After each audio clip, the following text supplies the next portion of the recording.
ఎంతటి గొప్పవారైనా విచక్షణను కోల్పోతారు. వ్యాసుడే దీనికి ఉదాహరణ, దానికి ఎవరు అతీతులు కారు.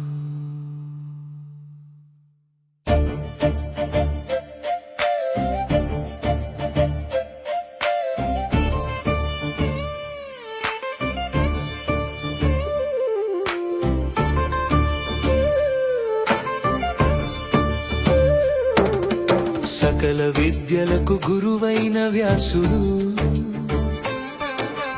10,000 మంది శిష్యులతో కాశీనగరంలో భిక్ష కోసం ఇల్లిల్లు తిరిగడు రోజంతా. ఒక బ్రాహ్మణ స్త్రీ వండుతున్న అన్నది, మరొక స్త్రీ మళ్ళీ రండి అన్నది. దైవ కార్యం పూర్తి కాలేదని ఒకరు, తలుపులే తెరవలేదు ఇంకొకరు.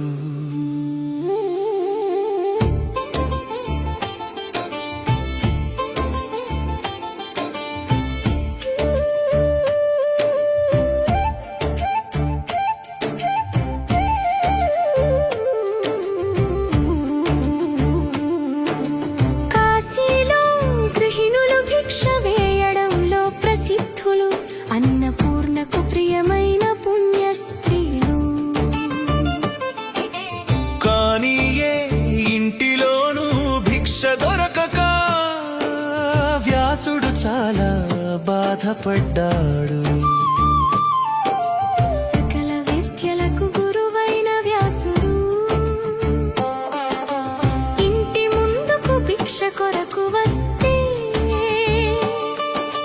కాశీలోని పుణ్య స్త్రీలు ఇంటి ముందు ఆవు పేడతో అలికి ముగ్గు వేసి మధ్యలో నిలబెట్టి, గంధము పూలు కాళ్ళకు సమర్పించి, బంగారు పళ్ళెంలో భిక్ష పెట్టేవారు.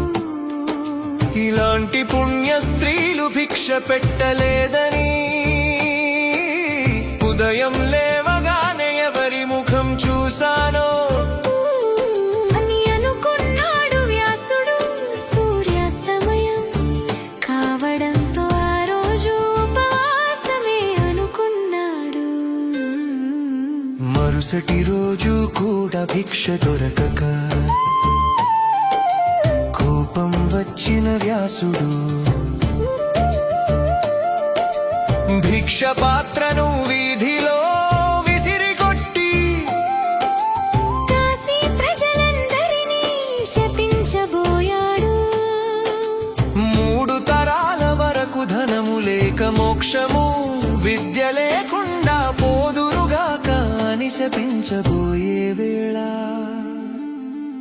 ఆకలే ఆలోచనను మించినది.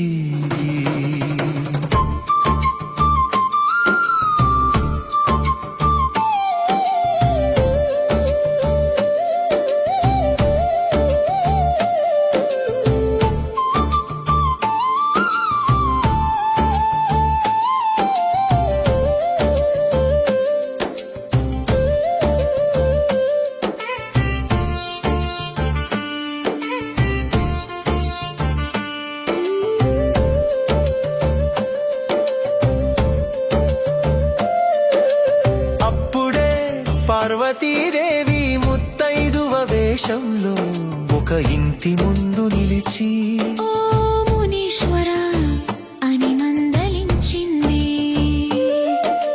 ఇలా కోపపడటం నీకు మంచిదా? కొద్దిపాటి అన్నంతో మునులు కూరగాయలు దుంపలు తిని, రోళ్ళ దగ్గర పడిపోయిన బియ్యం ఏరుకుని జీవితం గడుపుతారు కదా. శివుడి భార్య అయిన ఈ పవిత్ర కాశీ నగరంపై ఇంత కోపం చూపించడం నీకు తగునా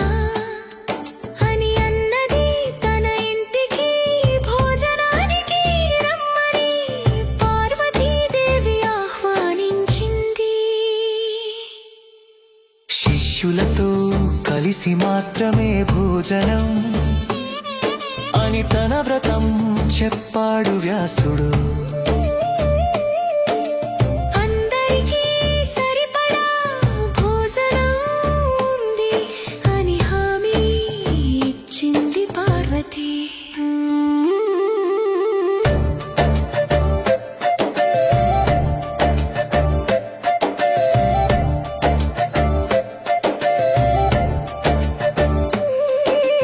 గంగా నదిలో స్నానం చేసి శిష్యులతో కలిసి వెళ్ళాడు వ్యాసుడు.